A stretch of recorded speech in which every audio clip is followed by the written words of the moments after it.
Eggye lya UPDF liyingidde olunaku olw'okubiri nga bawandiisa abavubuka abaagala okubeegattako nga bano bali wakati w'emyaka 18 n'22 abaamala siniya ey'okuna. Okuwandiisa kubadde ku kisaawe Kololo ng'olwaleero babadde bawandiisa abavubuka okuva mu ggombolola y'e Lubaga nga mu Kampala mwonna baagalamu abavubuka 766. Abo bonna bali nga baagala kuyingira UPDF twasooka ntubagamba mugende musooke muwandiike applications nga mwagala okuyingira UPDF. Bawandiika ne batwala application zaabwe mu office ya RDC.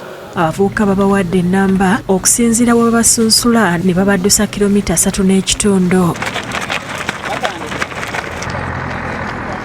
Bakomyewo babakozeseza ddwiro n'oluvannyuma ne babakebera omusaayi, amannyo, amatu n'endwadde z'ensuso. Omwogezi w'ekibinja ekisooka ekya UPDF Major Charles Kabona agamba nti mu Lubaga basunsudde abavubuka 28. Kubanga buli district buli division erina omuwendo ogubaajiwa nga basinziira ku population update. Asiimye abazadde abawaddeyo abaana baabwe okuyingira amagye. Ate n'abazadde tubeebaza nnyo kubanga mutuwadde abaana, naye nyaga kubagamba program etandise jjo olunaku lwa Mande tujja kubanga tukomekereza ennaku 14 tulina weekses. Agamba okuyingira amagye olina okubeera omulamu kuba bye bagenda okukola by'amaanyi mu nsi yonna.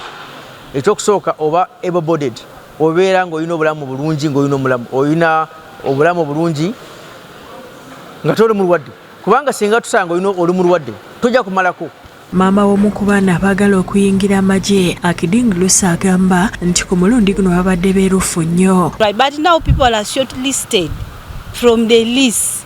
How can you start looking? Bwe gutyo bwe gubadde ne Kasese nga bawandiisa abavubuka okuyingira Eggye. Kyokka eno bangi balemereddwa olw'okusangibwa n'ettatu, oluwumu, aniya ne pressure. Those who had high blood pressure, some of them were removed.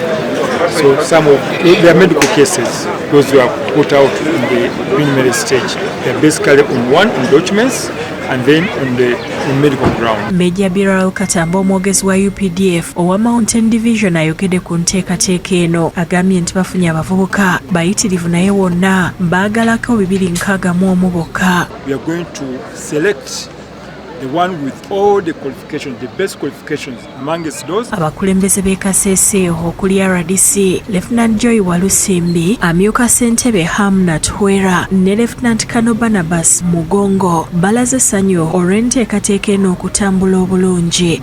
They are doing a significant work. The people have volunteered their own children, encouraging them to join the army, encourage them to join the forces for the purpose of security. We are now urging our people in Kasese that when we have such a recruitment, because this is one of the ventures that we should not miss out. And employed youth, those are the ones now we are strictly looking on and recruiting. Tebi Sulaiman ne Amanyire Sam be bakusakidde eggulire lino ku Bukedde TV.